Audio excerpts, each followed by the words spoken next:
You have $9 million and you won't give it to me? My stepsister's voice shattered the kitchen like a thrown plate. They always called me the Thrift Store Girl, laughed at my patched jackets and second-hand finds, a joke I wore like armor. But when she sees my bank balance and turns hunger into entitlement, everything changes. This is the story of how the quiet girl behind the thrift table built a secret empire, and how the people who mocked her tried to take it all. If you think family always wants what's best for you, think again. This is the story of how my own blood turned against me the moment I became successful, how love turned into greed, and how I learned that sometimes revenge isn't about getting even. It's about walking away stronger. Don't forget to subscribe, and let me know where you're watching from in the comments. They gave me a nickname before I could even defend myself, the Thrift Store Girl. It rolled off their tongues with amusement, the kind that felt small and meant for someone else. My parents smiled politely when they said it, as if they were proud of my modesty. My stepsister Jessica said it like it was cute, like a costume she could try on for laughs. I learned early on that their laughter was their way of keeping me in my place. When I was a teenager, I spent weekends in places other kids didn't think to look. Estate sales, church bazaars, the dusty corners of closed shops where the owners sold a box of belongings without caring about the stories inside. I loved the way things carried time, how a frayed cuff or a faded label could tell you where something had been and who had loved it. Other people called what I did junk hunting. I called it paying attention. At home, Marcus and Patrice worried about appearances. They liked clean lines, invitations, the click of high heels on a manicured floor. They liked to be seen, and Jessica was built for that world. She had the face and the poses and the confidence that made people want to look at her. She collected followers the way some people collect friends, and the praise she got from those followers made my parents glow with pride. They never asked about my week unless it had a punchline. I worked in the margins. I collected, I mended, I learned how to make something old feel like it belonged now. I taught myself to sew better stitches, to photograph things with an angle that made someone imagine it in their home, to write a description that turned a lamp into a memory. It was a slow education, and nobody in my family understood that education because it didn't come with press releases or applause. I kept my life small on purpose. My apartment was modest, but every piece of furniture had been rescued and repaired with the kind of care that makes something feel like it holds you. I liked the quiet of it. I liked knowing the backstory of every object I owned. The Thrift Store Girl never felt ashamed when I took pride in restoring a chipped teacup or cleaning an old mirror until it caught the morning light. Those small victories were mine. The change came the night I stayed up longer than usual and typed a name I had been carrying around in my head for months. Second Son Vintage. The words felt right, like a promise. I had been taking pictures of my finds for years, sending them to friends, listing a piece here and there. Mostly, I did it for the joy of it, the joy of making something beautiful again and sending it to someone who would love it. I never expected the world to notice. That night, with the city quiet and the hum of the refrigerator somewhere in the background, I made the site public. I wrote honest descriptions and told the small histories I knew. A linen dress I'd found in a box at a church sale became a dress that had danced at a wedding. A brass lamp I'd cleaned and rewired became a lamp that had read someone through late-night letters. It felt intimate, like I was giving these items a chance to live a new life. At first, the sales were the kind that barely covered the glue and thread I used to fix things. A jacket sold here, a lamp there, a buyer who left a note that made me grin because they could see what I saw. I wrapped packages carefully in brown paper, tied them with string, and wrote thank you notes that were more than business courtesy. People wrote back to tell me how the pieces fit into their homes, how the lamp softened the corner of a new apartment, how the dress brought back the memory of a grandmother they'd lost. Those messages felt like validation, not in the way of applause from people who already believed in me, but in the quiet approval of strangers who trusted my eye. I kept all of it a secret from home. Part of me liked the safety of that little world I had built where judgment couldn't find me. Part of me was afraid of what would happen if they knew.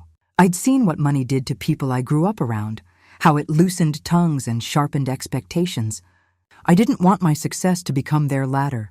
The work picked up slowly and then faster. Estate sales became less of a weekend hobby and more of a careful search. I learned the patterns, when the good things were likely to come out, which neighborhoods had families downsizing for real reasons, and which sellers understood the value of provenance. I learned to negotiate without haggling away a piece's dignity. I bought better packaging and a small lightbox for photos. I taught myself the ins and outs of shipping so nothing would arrive damaged. I invested every dollar back into the store because every improvement felt like planting a seed. There was a rhythm to my life then, up before dawn for a sale, hours of cleaning and repair, quick lunches on the run, photographing until the light was right, writing descriptions late into the night. I started to notice little changes, a steady stream of repeat buyers, a blogger who mentioned me in a post, an order from across the country that jolted me awake because it meant someone else had seen what I was building. When the month's totals blinked into view on my bank screen one night, I almost didn't believe what I was seeing. Numbers I hadn't expected, numbers that stacked together meant more than I had dared to imagine. I sat very still, the apartment around me ordinary and familiar, while the new truth settled in my bones. I had created something that sustained me. I had turned the patience and care that came naturally to me into livelihood. Still, I went on pretending at home. I answered questions about thrift store finds with jokes and smiled when they poked fun. I kept bringing small gifts, candles and a thrifted book for Marcus, a framed print for Patrice, with the same quiet satisfaction I felt when a restoration came out better than I thought possible. Jessica accepted a necklace I'd found and looked at it like it was one of my old jokes. "Cute," she said. Not knowing I had paid for it with money from the shop, there was a strange safety in their ignorance. I liked it because it let me grow without interference. I liked it because it meant my work was mine. At night, as I packed orders and tucked the last string around a parcel, I felt a steady contentment that had nothing to do with approval from the people who had once laughed. I had learned how to make things last, and in doing so, I had found a way to make my life last, too. The change didn't happen all at once. It started quietly, like most things in my life. My success grew in the same slow, deliberate way that I restored a torn seam or polished an old lamp, with patience. And for a while, no one in my family noticed. Then one Sunday afternoon, we were all having dinner at my parents' house. Jessica was talking, as usual, about her new sponsorship deals and the followers she was gaining. Every sentence started with my brand or my audience. My parents hung on her every word. "I just hit 20,000 followers," she said, flipping her hair back. "Brands are literally begging me to collaborate," Patrice smiled proudly. "That's my girl. I always said you had that sparkle." Marcus raised his glass. "To Jessica, our shining star." They toasted, laughing, while I cut my chicken into small pieces and tried not to make noise with my fork. Jessica smirked and looked at me.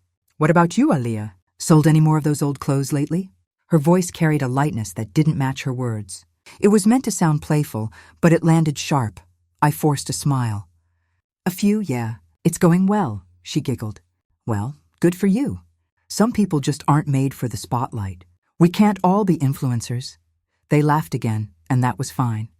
I'd stopped expecting them to understand. But that night, after dinner, I sat in my car outside their house for a long time. I replayed every word, every glance, every condescending smile. Then I started the engine, drove home, opened my laptop, and began typing like my life depended on it. That was the night I decided to turn Second Son Vintage from a hobby into something real. I redesigned the entire site from scratch. I changed the photos, rewrote every product description, added better packaging options, and started planning themed collections. Every detail mattered. How the light fell on a velvet dress, how the color of a ceramic vase looked against a neutral background. I wasn't just selling secondhand things anymore. I was selling stories, a connection, a feeling. The next few months were a blur of long nights and quiet victories. I'd wake up before sunrise, drive around Dallas hunting for unique pieces, and come back with a trunk full of forgotten treasures. I repaired everything myself, often working until my fingers cramped. Sometimes, I'd look at my reflection in the shop window, tired eyes, hair tied up, grease on my hands, and think, this is the version of me they'll never understand. The more effort I put in, the more sales I made. Slowly, my orders multiplied. People from all over the country started messaging me, thanking me for my care and storytelling. I shipped packages to Chicago, New York, Los Angeles. One day, I even got an order from London. Then, one morning, an email popped up that made me stop breathing for a second. It was from a well-known fashion blogger. "Hi, Aaliyah," it read. "I stumbled on your store while researching sustainable brands. Your work is incredible. I'd love to feature you on my blog." I read that line at least 10 times. My heart was pounding, my hands shaking. When her feature went live, everything changed. Overnight, I received hundreds of new orders. My inbox overflowed with messages. My website crashed twice because of the sudden traffic. It felt unreal, like watching your dreams sprint ahead of you while you tried to keep up. By the end of that month, my profit had doubled, then tripled, then kept climbing. The numbers on my account started growing faster than I could process. 6 figures turned into 7 before the year ended. I didn't celebrate. I didn't post about it. I didn't tell my parents or Jessica. I just worked harder. The truth is, I was scared. I knew what money did to people, how it exposed every hidden crack in a relationship. I'd seen enough in my own family to know that once money became part of the conversation, love started to sound like negotiation. So, I kept my silence. At home, things were the same. Jessica bragged about her influencer life. My parents gushed over her achievements. I stayed in the background, smiling politely, answering questions about thrift stores when they came up. One evening, Jessica noticed the new phone I had bought. "Oh, look at you upgrading. Did you finally give up on your old secondhand stuff?"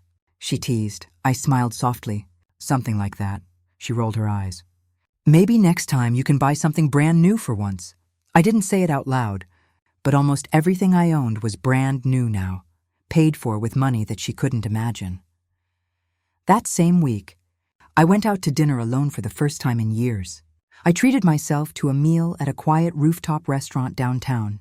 Sitting there, watching the city lights, I realized something important. I didn't feel the need to prove anything anymore. For years, their approval had been my silent goal. But now I had built something bigger than their understanding. I had built freedom. I had always believed success would feel like celebration, but it didn't. It felt like peace. When the waiter brought the bill, I paid it without looking at the total.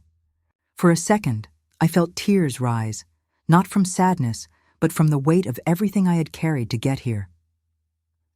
When I got home, I packed a few orders, sealed each box with care, and whispered to myself, "You did this, Aaliyah. You did this alone." I didn't know it yet, but the peace I felt that night was temporary, because secrets, no matter how good they are, don't stay hidden forever. And mine, the biggest one of all, was about to explode. It happened on a day that started like any other, ordinary, quiet, safe. I was in my apartment taking pictures of a silk dress I'd just finished restoring, sunlight pouring through the window, music playing softly in the background. I remember feeling calm, almost happy. My business was thriving, and my little secret world still belonged entirely to me. Then came the knock. It was Jessica. She rarely visited unless she wanted something. She walked in like she owned the place, wearing designer sunglasses even though it was cloudy outside. "Nice place," she said, glancing around with a smirk. I didn't know thrift store money could pay for something this cute. I smiled faintly. "What do you need, Jess?" "Nothing," she said casually, pretending to look at the framed art on the wall. "Just wanted to see how my favorite sister is doing. You're always so mysterious these days." I knew her too well. She wasn't here for small talk. She wandered closer to my desk, where my laptop sat open. I turned to say something, but before I could, her eyes flickered toward the screen. My website dashboard, glowing bright with sales notifications and a 6-figure balance. Her smile disappeared. "What's that?" she asked sharply. I tried to close the laptop, but she was faster. She snatched it, her eyes scanning the page. "What is this, Aaliyah? Your account? Are these sales?" I froze. "Give that back." Her voice got louder. "You've been hiding this? You've made this much money selling junk?" I didn't answer. The silence was enough. Jessica's eyes widened as she scrolled. "Oh my God, you're rich. She looked at me, disbelief and jealousy twisting her face. You've been keeping all this to yourself while we've been… She stopped herself, but I already knew where she was going. I stepped forward and took the laptop from her. It's my business, Jess. I built it on my own. She laughed, but there was no humor in it. On your own? You've been sitting on a fortune while we've been helping you with dinners and rides and everything else. Wow, Alia, you really are selfish. I stayed calm, but inside I felt something cold spread through me. You call what you've done for me help? You've mocked me every step of the way. You called me names. You made fun of my work. I didn't owe you my success. Jessica's voice cracked with anger. You think you're better than us now, don't you? I turned away. I think I finally know my worth. She stormed out, slamming the door so hard that the picture frame on the wall rattled.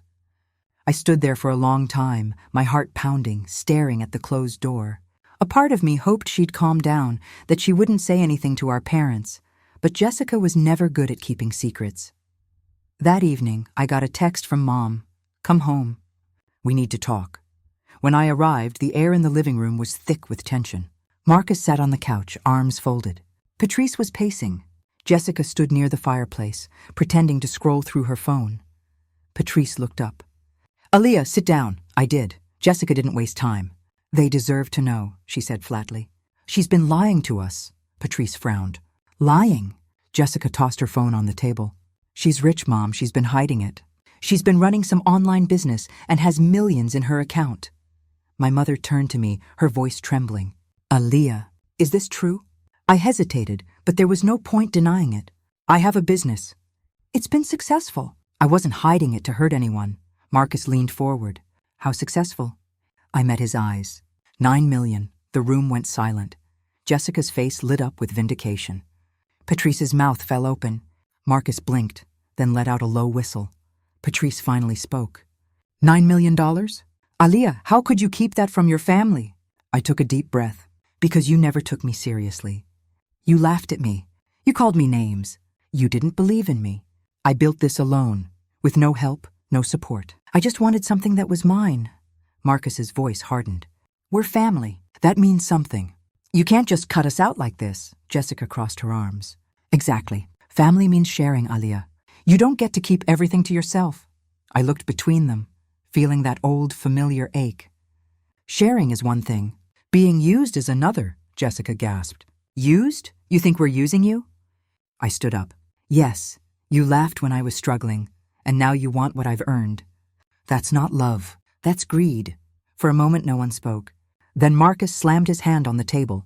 Watch your tone. We raised you. You raised me to be small, I said quietly. You taught me that silence keeps the peace. But I'm done being silent, Jessica glared at me, her voice sharp with rage. You'll regret this, Aaliyah. Don't forget who your family is. I looked at her, tears burning behind my eyes. No, Jessica, I won't forget. That's why I can't trust you. When I left the house that night, I didn't look back. I could feel their eyes on me as I walked out. The weight of years of judgment trailing behind me like smoke. Driving home. I tried to breathe, but the air felt thick. Heavy with the kind of grief that comes when you realize the people who were supposed to love you the most never really did. I pulled over on the side of the road, turned off the engine, and just sat there. I stared out at the city lights and whispered to myself, they only see my worth now because they can count it. That was the night everything cracked open, and from that moment on, there was no going back. After that night, nothing felt the same. The air in my parents' house had shifted, thick and cold with tension. They didn't say it outright, but everything had changed the moment my bank balance became part of their vocabulary. I wasn't their quiet, reliable daughter anymore. I was a number, a walking opportunity. For a few days, I avoided everyone. I told myself they just needed time to process it, that after the shock wore off, we'd go back to normal. But deep down, I knew better. When money enters the room, love often finds the door. The calls started first. My mother called early one morning, her voice shaky but soft. Aaliyah, sweetheart, I've been thinking. You know how the house needs some work done? The roof's been leaking again. Maybe you could help out a little, just until we sort things out. I hesitated. Mom, you and Dad make good money. You don't need my help with that, she sighed. I know, but we're family. Families support each other. That line, families support each other, became her favorite sentence after that. A few days later, my father called. His tone was firmer, almost businesslike. Your mother mentioned you might be able to help with some bills. We could pay you back later. I wanted to ask when they'd ever paid me back for the years of mockery, the way they'd laughed at my passion like it was a weakness. But instead, I said calmly, I'll think about it. Then came Jessica. She showed up unannounced one afternoon, her heels clicking against the floor like an alarm. She looked me up and down, her expression unreadable. I've been thinking, she said. We should work together. A family brand. You have the money, I have the face. We could make something big. I almost laughed. You spent years making fun of me, Jessica. Now you want to be my business partner? Her tone hardened. Don't be dramatic. It's just business. You can't run everything on your own forever. I've been doing it alone just fine, I said. She crossed her arms. You're seriously turning me down? Aaliyah, I'm your sister. I met her eyes. You're my stepsister. And I don't owe you a thing. The silence between us was sharp. She grabbed her purse and muttered, Fine. Don't come running to me when everyone turns on you. Then she left, slamming the door behind her. I should have known that wasn't a threat. It was a promise. A week later, I woke up to dozens of notifications on my phone. My social media was flooded. People were tagging me, messaging me, posting screenshots. Jessica had gone public. She had told the world everything. The business, the money, the secret. She called me a liar hiding behind a thrift store fairy tale. She said I'd built my company by using family money and exploiting her ideas. None of it was true. But the internet doesn't wait for truth. It feeds on drama. The messages came fast and ugly. You're fake. You stole from your family. Typical. Pretend to be humble while swimming in cash. I stared at the screen, numb. It wasn't just strangers. Old classmates, distant relatives, even old co-workers started reaching out, not to ask if I was okay, but to see if the rumors were true. Hey girl, heard you're some secret millionaire now. Can you help me start a business? Wow, hiding 9 million? You've changed. It was endless. The thing about betrayal is, it doesn't hurt because it's surprising. It hurts because it comes from the one place you never thought it would. Jessica's lies spread like wildfire. My sales started to drop. Loyal customers messaged me asking if the rumors were real. Some even canceled orders. I tried to reach out to my parents, but they didn't pick up. When I finally went over to their house, my mother opened the door halfway, her face stiff. Maybe you should lie low for a while, she said. People are talking. You've embarrassed us, Aaliyah. Embarrassed you? I asked. For what? Working hard? Building something by myself? Marcus appeared behind her, his expression unreadable. Your sister told us what's been going on. Maybe you should make peace. Transfer her some money. She's family and she's hurting. I stared at them both in disbelief. You're siding with her? Patrice sighed. We're not taking sides. We just want to keep the family together. I laughed bitterly. The family's only together when I'm paying for it. Their faces hardened, and I realized there was nothing left to say. I turned around and walked away, tears burning in my eyes but not falling. At home, the silence felt heavier than ever. My phone buzzed again. Jessica posting more truths, twisting the story until I barely recognized myself in her words. I blocked her, but the damage was done. For a few weeks, I stopped posting entirely. I focused on my work, on the few customers who still believed in me. I packed orders quietly, wrote shorter notes, smiled less. But I didn't quit. I couldn't. The same stubbornness that made me endure their mockery kept me standing now. I told myself that storms pass, and when they do, only what's real remains. One night, I got an email from a longtime customer. The subject line said, "Don't let them win." The message was short. I don't know you personally, but I've bought from you for years. You have something real. Don't let noise destroy that. People always try to tear down what they can't build. I cried reading that. Not because it fixed anything, but because it reminded me that there were still people out there who saw me the way I used to see myself. Capable. Quiet, strong. The betrayal still stung. But something inside me began to shift again. I realized that maybe this was what all the pain had been leading to. The moment where I finally stopped trying to prove myself to anyone. My family had turned on me. The world had tried to shame me. But I was still standing, and this time I wasn't going to let anyone break me again. The betrayal settled into my life like a shadow I couldn't shake off. Every morning I'd wake up, scroll through my phone, and find something new. Another post, another lie, another reminder that the people I trusted most were the ones tearing me down. Jessica didn't stop. She went from gossip to interviews, small blogs, local podcasts, anyone who'd listen. She painted herself as the victim, the poor sister who'd been robbed of her ideas and left behind by the sister who got lucky. I'd read the headlines and feel my stomach twist. The thrift store millionaire's dirty secret, each word burned. At first, I tried to defend myself. I posted one message, short and honest. Every dollar I earned came from hard work and long nights. I built this business alone. The truth will speak louder than lies. But the internet didn't care about truth. The comments were brutal. You're just trying to play the victim now. Typical. Act humble when you're caught. Why not just share the money with your sister? I deleted the post and went silent. The silence was worse. Customers who had once praised my store started disappearing. Orders slowed. The sales that used to pour in like clockwork began to dry up. I'd stare at my website dashboard, watching the numbers dip lower every week. The success that once made me feel powerful now felt like a trap, a mirror showing me everything I'd lost. One night, after another sleepless week, my phone buzzed with a text from Jessica. You could make this all go away if you just do the right thing. I didn't reply. But the words sank deep. What she really meant was, give us the money. A few hours later, my father called. Your mother and I can't handle this drama anymore, Aliyah. The neighbors are talking. You need to fix it. Fix it?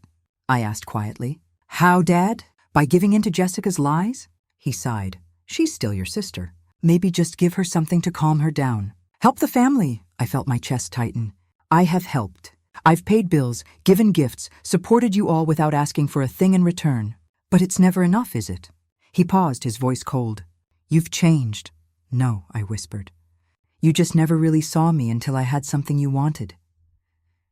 When the call ended, I sat on the floor and cried for the first time in months. Not out of guilt, but out of exhaustion.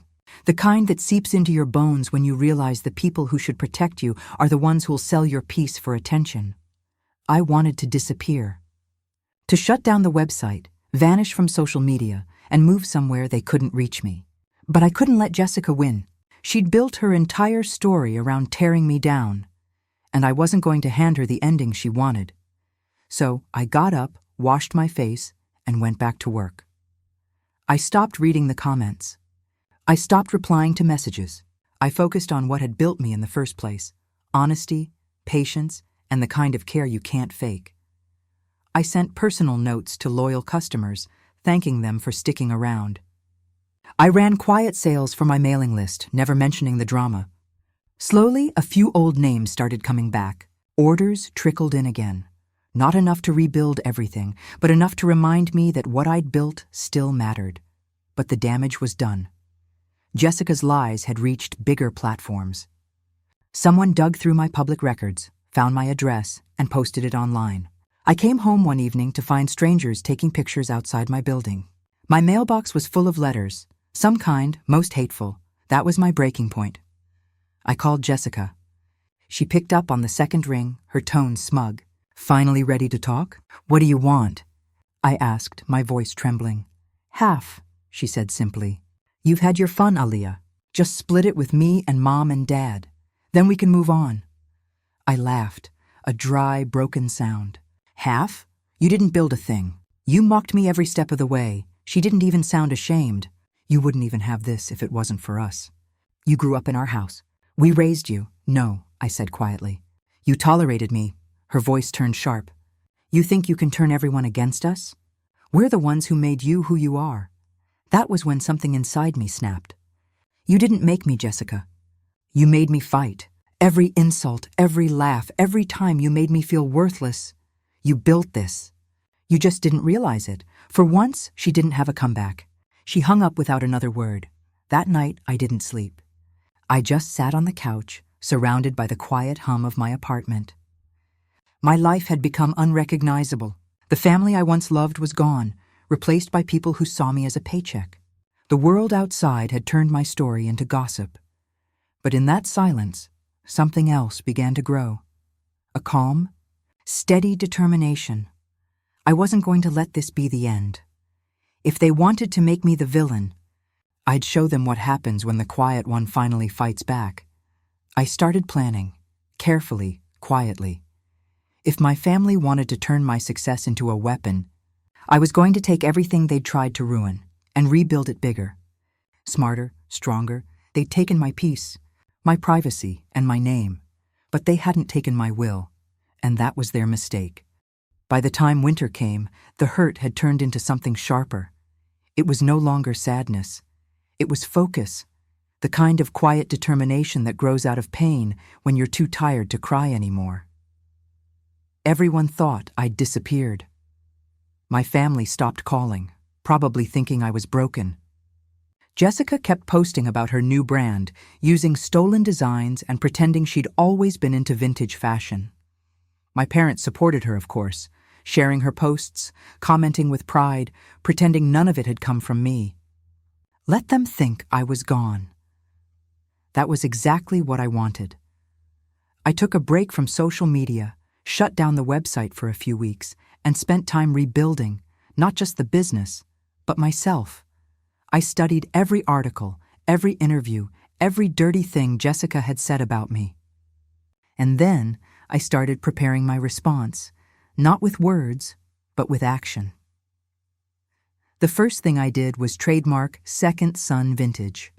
I'd never bothered before because I didn't think anyone would try to take it from me. That was my first mistake. I wasn't going to make it again. I hired a lawyer, a quiet, sharp woman named Denise, who didn't waste time with small talk. I showed her screenshots of Jessica's copied designs, my original photos, and all the evidence I had. Denise looked at me over her glasses and said simply, "You'll win this." For the first time in months, I felt something close to relief. While the legal process started, I launched something new, Second Son Revival, a fresh, rebranded version of my business. I didn't announce it. I didn't promote it under my name. I let the work speak for itself. My products were better, my marketing smarter, my designs cleaner. I built a team of women who'd been through the same kind of dismissal I had, overlooked, underestimated again. We grew fast. Within weeks, orders started pouring in, not just from old customers, but new ones. The same blogs that had once written gossip about me were now featuring my new line without even realizing who was behind it, and that was my favorite part. Jessica's brand, meanwhile, started crumbling. Without my ideas, she had nothing fresh to offer. People started noticing the similarities between her products and mine. A few even called her out publicly. Her comments section turned from praise to accusations overnight. My lawyer moved quickly. Within 2 months, Jessica received a cease and desist letter. She tried to play innocent, but Denise had built a case so tight there was no room to breathe. The name, the designs, the packaging, all of it belonged to me. When she got the letter, she called me. I let it go to voicemail. Her message was short. "You think you've won, Aaliyah? This isn't over." But I already knew it was. I didn't reply. I didn't need to. The silence was answer enough. I started rebuilding my presence slowly. New website, new story. The truth told my way. I didn't mention my family. I didn't talk about betrayal or money. I focused on the work, the art of restoration, the beauty of second chances. People responded. The same world that had once turned against me began to turn back. Sales climbed again. Publications called. One even wrote, "The mysterious founder of Second Son Revival has redefined what sustainable fashion can be." They didn't know the whole story, and I didn't need them to. What mattered was that I'd taken back my life, on my terms. Then, one Sunday afternoon, I saw my parents' number flash on my phone. For a moment, I almost didn't answer.